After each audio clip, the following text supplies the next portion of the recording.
And this is James Moore. You are listening to Solar-Powered KRUU-FM. Welcome to City Haps. We have the quiet entry here. Imagine the music, would you, folks? I love imagination. Speaking of imagination, welcome. And we have joining us in the studio, as per usual, Mr. Michael Halley, 4th Ward City Council person, who's going to give us an unofficial wrap-up. What happened in City Hall as the rains fall down? This is good for the Mayflowers, I think. If it's going to be too much of a droughty year we're hearing right now, we are decidedly Seattle-esque.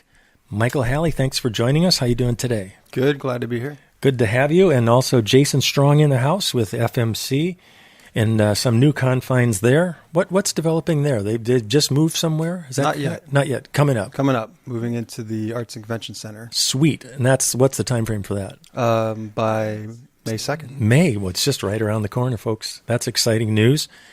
Michael, so tell me what you got. Well, this is an informal review of our regular City Council meeting from April 25th, 2016. We had one appearance, and that was Richard Alexander, representing the Jefferson County Fair Board, asking the city to give the thumbs up for the parade route for the Jefferson County Fair. Okay. It'll come up June 21st, and they'll come down from the high school parking lot down Broadway, so come west on Broadway, turn north on Main Street, and then head back on Briggs to the parking lot. Sweet. You got that, everybody? Yep. So come check it out. That'll kick off the fair. Sweet. So that'll be June 21st. June 21st. All right. Excuse me.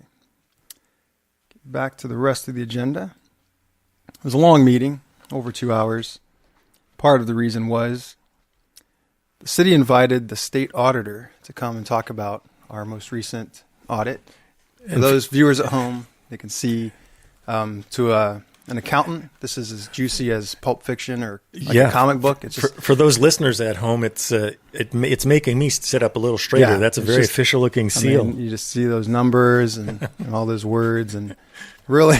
All right, I'll admit that to the average listener, it was probably mind-numbingly boring, especially considering they didn't have this to look at. So I'm going to hit the highlights. Excellent. And the highlights are, overall, the city is in better financial condition from our last fiscal year. So our fiscal year runs from July 1st to June 30th. So this was the fiscal year that ended June 30th, 2015. So it's almost a year old, but our cash reserves are up. Our deficits in 2 accounts, actually they had in here that there were still 2 accounts carrying deficit. Those are cleared. So one boon for the city was we sold Logan Apartments. It was an asset the city owned, and it wasn't really bringing in revenue. It's similar to someone owning a property and renting it. Well, obviously, that's extra income if everything's going smoothly. The law changed to where the income that was coming in for Logan had to stay in a Logan fund, so it could only be spent on Logan. So it just sat there and built up over time. Now, some critics of that decision, the council's decision to sell Logan, said that we sold an asset to get cash, and that will deplete that cash. But if you look at our fund balance, what we've done is we use that cash predominantly to go into our general fund, and that balance has stayed high. So the idea was to liquidate an asset, put the cash in the general fund, but not spend it. Just use it as it's supposed to be used for, as for cash flow purposes. So there are times of the year when expenses are high and revenue isn't flowing in because the property tax comes in specifically at different times of the year. So the idea is that we want to have over $1 million in that fund. By keeping that cash reserve in there, you never get a negative fund balance, even for a month. That might happen in the past. That would have happened right before the city property tax revenue came in. But now we're able to keep it in the positive and maintain some reserve. So that's a major plus.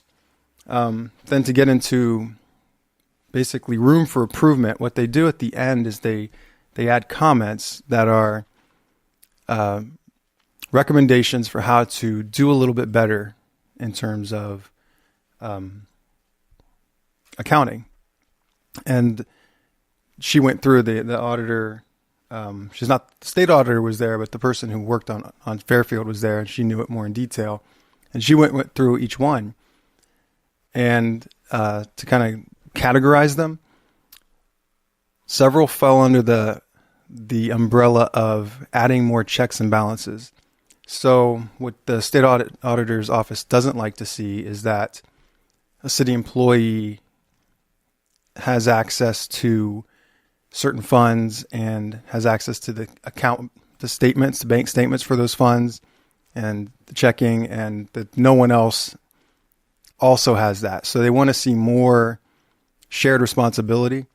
And, you read in the paper, and it seems like it's coming out monthly almost, that some city clerk somewhere embezzled some tens of thousands of dollars or some really shady situation. And that can only happen when those checks and balances aren't in place. So we don't have anything going on like that, I hope. No, I'm kidding. I trust our city clerk. But at the same time, to put the checks and balances in place so that nothing like that could happen. And then some of the others are just better ways to designate funds, and we've already brought a lot of those in. So there are a total of 17 of them, and our goal is to reduce that to 0 so that they don't have any recommendations of issues to fix. So many of them have already been handled, and I know our city clerk will be looking into how to get the rest fixed. One was something as simple as $9 of late fees on a credit card were paid with city funds, and they don't view that as necessarily using it for the public good, that somebody made an error. Right. And that shouldn't be covered that way. So some of these are really getting into the minutia, but in a sense, that's how this works. They don't leave any leaf unturned, and they really go into it in depth. But the overall report was very positive. Now, we feel, the city, that we did even better this last fiscal year, keeping everything on track, following the recommendations they gave us, not having deficits in any of our departments, keeping our cash reserves high, all of that.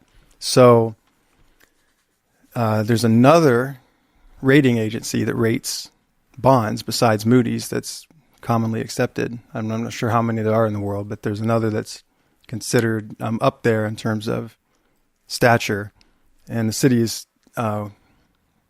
looking to get a rating from that agency on our bonds. So again, with the bond downgrade, it didn't really affect the city. We weren't putting out general obligation bonds at that time.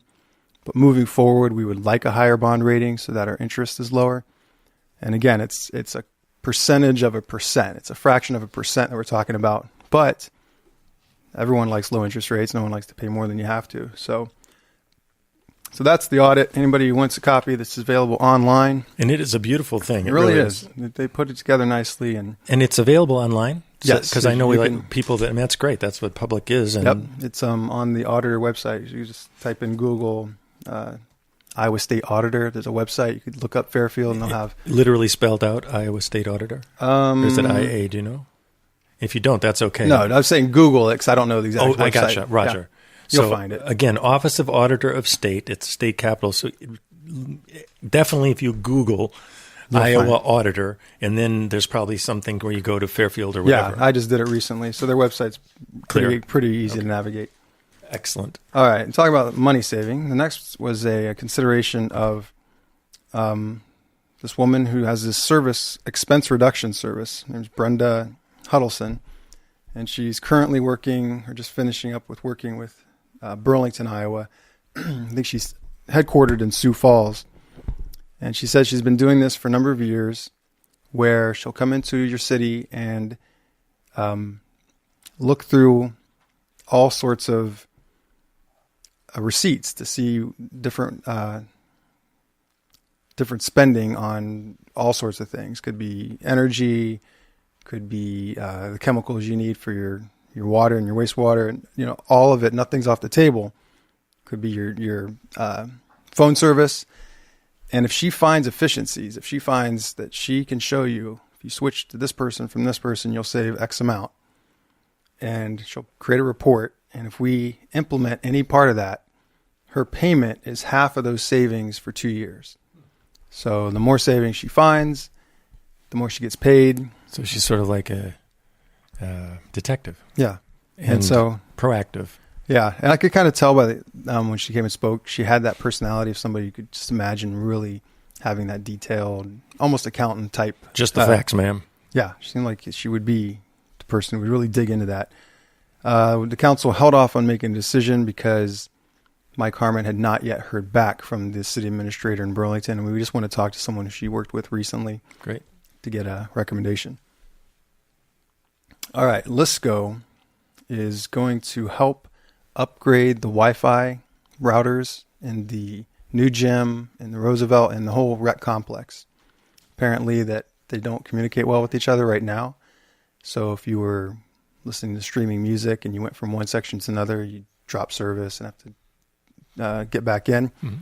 But they're doing it in exchange, the new equipment in exchange for some of our old equipment.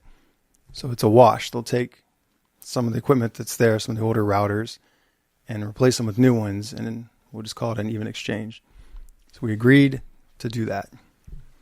We accepted the O.B. Nelson basketball court project as final. Now the grass is growing. Granted a tax abatement for 908 West Briggs. It's a new house Don Holting built. And we passed a resolution for a tax abatement at Dexter Laundry, their factory out on 2111 West Grimes. They're considering an expansion of their factory, 70,000 foot expansion, and I think a 60,000 foot parking lot expansion. But they're not moving on it yet. What they're doing is they needed the city to officially grant support by granting a 3-year, 100% tax abatement for the property taxes on the new portion.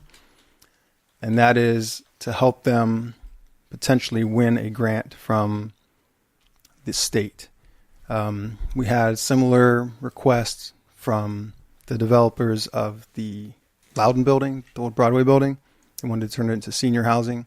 They did not get the grant from this last cycle. It's very competitive.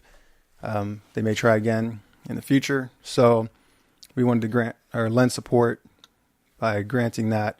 And we're talking over $40,000 a year in additional property tax revenue if they do this. So we lose out on that for 3 years, but after 3 years, we gain it. So that's a way for the city to help them potentially win that grant. Okay. Moving forward to step 1, wastewater repair, which, as we know, we've got the bid. It came in favorably. There's just all these little steps along the way, but that'll be beginning this year. Which, by the way, is a lot what city business is about, isn't it? Mm-hmm. And we set a couple of special council meetings, one for May 4th at noon, one for May 16th at noon. These are to do with getting this borrowing the city did. It's, I don't want to say paperwork, but it's city business to get it before the end of the fiscal year lined up the proper way. And so we need these extra meetings just for that one agenda issue. So they'll be probably minutes long, 5-minute meeting. But sometimes you got to do these things to keep the wheels turning. All right. Here's an issue. I heard a Journey song coming, but I'll refrain. Well, you could play that right here. Okay, now we'll move on. I don't know if he's going to put it in post-production, but it would be kind of funny. All right. Now, no pressure. I usually don't vote in opposition of the rest of the council, but on this one issue, okay, I did. So, the downtown facade improvement project.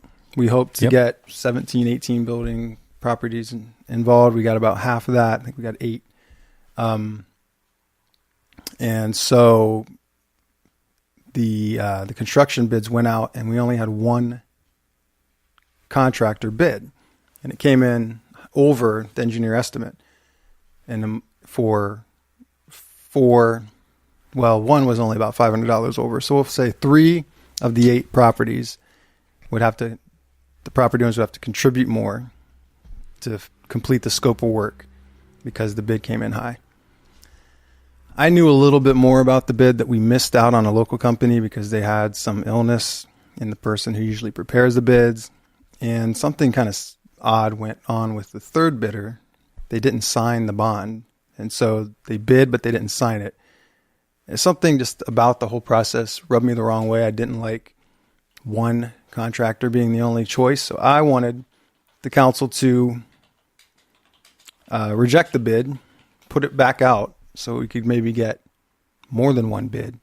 The mayor said, we don't want to postpone this any longer. We need to get this going so that it's finished within the grant period, which is until summer of next year. So the rest of the council voted to move forward. I voted not to because, again, I just felt like 4 weeks was worth potential savings in getting a lower bid, and just the aspect of getting an actual competitive bidding process where you have more than one choice. So that's me spouting off my opinion. Well, you voted, and it was your opinion, and it was obviously outvoted by the group. Right? And I understand that they didn't want to postpone. And another point that made me a little more understandable was that every property owner who agreed to be in it was told ahead of time, we don't know how these bids will come in. This breakdown of what you pay and what the grant covers isn't final until after that. So they knew going in they may have to pay more. So in that sense, I felt like, well, all right, then that's more reason to move forward, and that's what everyone else felt. So 6-1, moving forward on that, accepted the bid. And again, I have no issue whatsoever with that contractor. It was just the process. I would have liked to see at least 2 bids, so we had a choice. By the way, we're speaking with Michael Halley. This is James Moore. You are inside the haps of City Biz. After each City Council session, we're able to bring to you the highlights in an informal way. And also, we are always pleased to welcome into the confines of our cultural district, the other cultural district media group, FMC, as they say, and Jason Strong. So good to have you on board. We air this lunchtime following each City Council session, Tuesday 12:30, then Thursday dinner time 6:30 p.m., and the following Monday morning 6:30 a.m. to give you a chance to just hear what's going on. And again, we always invite participation. Every City Council session is open to the public, and learning which committees do what and a bit how it works keeps the potential for you to be ahead of what you might want to have concerns about in a proper sequence, and or at least to be informed. And of course, there are other ways to become informed. The city paper covers it. FMC actually does a whole. Is it live or is it at least put up afterwards? Usually both. Yeah, so both. It's a live stream and then it's archived on YouTube. So all that and much more. Back to Michael Halley. What else you got there? Yeah, and this was the show is James' idea, but I think it's anytime we get another chance to talk about these things, like you said, to make it more transparent, make it more public, it's a good thing. So thank you for inviting me on. You bet. All right, we're considering relocating the loop trail around on the FIDA property near 12th and Gear. So that's by east of Sky Factory and north of the I can't remember what it's called, the reserve, but that other park out there. Yeah. But they're looking. There's a group that wants to expand the parking lot. So essentially, they want to move the trail slightly. Okay. So it goes around where the parking lot would be. It'll be exactly the same paved trail. It'll be handled and financed privately. So the city doesn't have any issue. We just had to grant permission. So Gotcha. So that was done. Again, that might not happen this year. It might be next year. But we felt like, well, it doesn't affect the loop trail because it's going to be the same. All right. We went to the second and third reading on the Park and Recreation Advisory Board amendment, basically keeping the board, actually expanding it from 5 to 7 members, but having them be advisory because in a sense that's what they've been for these last years, and we just want the ordinance to match the way it is. And then we passed the first reading of a new amendment to our projecting sign ordinance. So this is what they call blade signs. If you go downtown, especially on the South Main block between Broadway and Briggs, you see quite a bit of them. They stick out so that if you're on the sidewalk, there's a sign that sticks out from the building so that you can read. And generally they don't have the name of the business. Generally they have what the business does. So one that says Information Center is by the TM Information Center. Revelation says Books, Cafe. So they're pedestrian friendly. And the CVB, Convention and Visitors Bureau, is big on encouraging these. The mayor did ask if we were mandating that people had these, and the property committee said, no, we're not mandating. But the CVB is looking into a grant program where they'll help people fund them, or at least the brackets that hold them up, and then give some leads to where they could have them fabricated. Some can be, you want them to be weatherproof, you want them to look nice, but it's interesting, even with this facade project, there are some groups that feel like we should have a uniform look downtown, and others feel like our look is eclectic. And I'm on the side of eclectic, and I don't think that we should dictate a certain blade sign look that has to be followed. You didn't ask my opinion, but yeah, I mean, I think a town emerges with that, and I get the idea of it looking all neat and orderly. It reminds me sort of Dutch influence a little bit, but there's also the other thing of being, I mean, we certainly are an eclectic island here in the southeast corner of Iowa, and no one's asking my opinion, but the idea of, I've seen places that are like that. It just, not my favorite thing. Yeah, it's a look and works for some communities, maybe not ours. All right, committee and board reports, Ways and Means met, and we talked about the budget, and we talked about the debt or the expense reduction thing. So those were both covered. Okay. Personnel committee met. We talked about city engineer position. We have the funding because of an employee from Waterworks who retired, and that position did not need to be filled. The work was covered by other employees. So wastewater and Waterworks would fund the city engineer because that's majority of the work would be done for those departments. And then the discussion came up. Darren Hamilton, who is I'm going to get it wrong again. I keep messing up this term. I just don't want to mess it up. So you can be a licensed engineer, or you can be an engineer technician. An engineer technician takes a lot less schooling and therefore generally get paid less.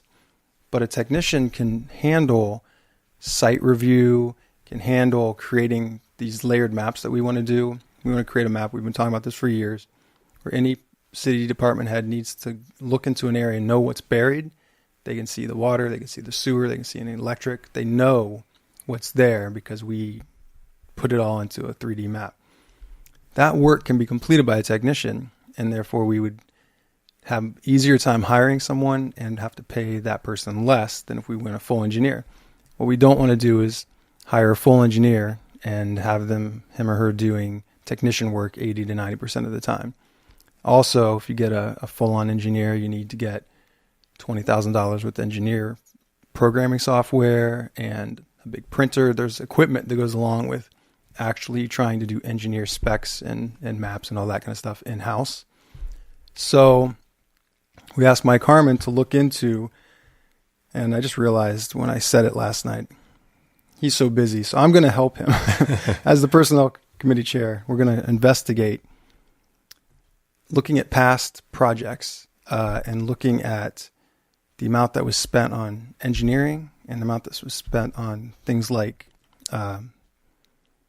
site management, construction management, which could be done by the technician, and do a little compare contrast, because big projects like the huge step one sewer project, that would be nothing. This engineer could not really have much involvement with that. This engineer would be more for smaller projects like a block of street reconstruction or water main or wastewater mains in small segments they could handle. Right. But the big projects, they really wouldn't have much to do. So I just want to justify it because the idea is to save money. Right now, the city spends between $250,000 to almost $750,000 in some years in engineering services to outside engineering firms. And if there's potential savings by having someone in-house, then we want to realize those savings, but we don't want to pay somebody an $80,000 salary for $45,000 worth of work, as Tom Thompson put it. So more investigation before we move forward. Right. It's about matching up needs over timeframes, over what can be done and what can't, versus what you're going to have to probably pay, as you say, paying the top dollar for people coming in. See, guys, city business is fun. He gets it. All right, we're running out of time. Had a couple other property committee was talking about outdoor dining around the central business district. Right. Trying to fine tune, make sure there's room for ADA accessibility. Did you say ADHD? Nope, ADA, remember? Okay. Yeah, American Disability Act. We want to make sure there's room for everyone. We don't joke about that. And then public safety and transportation are talking about several things, one of which is parking in the city right of way. They're looking into, we don't currently have a law that says you can't park there, but want to move in that direction most likely because got some situations where people are parking in that area between the sidewalk and the street and blocking traffic views. And so want to move away from that, but we want to do it based on other cities' ordinances that have really worked well for them. So they're going to, again, slow the process down, really look into it before bringing something to the council. Okay. Last thing on the committee report was the tree management plan. Yes. We got an updated one. Also trees planted this weekend. Yeah, a lot of at trees. Yeah, 95 at MUM. I gave out 100 trees, seedlings. Jason Strong got some of those. Neighborhood forest, worked with local schools to give out. Thank you. Beautiful stuff. And then we have a Trees for Kids grant for 50 trees around the rec coming up in May. And I just found out we got another grant in fall. Cool. For 50 trees along Earth Highway Day, 1. folks, and Eco Jam coming up and every good thing. But the management plan is great because it has an inventory of all public trees. So street trees and park trees, species, approximate age, health. It's really helpful in terms of planning for which ones need to be removed, which ones need some little TLC, and moving forward. We're going to continue. You're going to every spring and every fall. You're going to see more planting projects in the coming years. Well, that is great. And I know we are out of time here, but Michael, always good to see you. Michael Halley, 4th Ward City Council person. Jason Strong in the house. I'm James Moore. This is KRUU-FM. Now I hear suerte. Have a good day, folks. Remember, April showers bring May flowers. Stay tuned.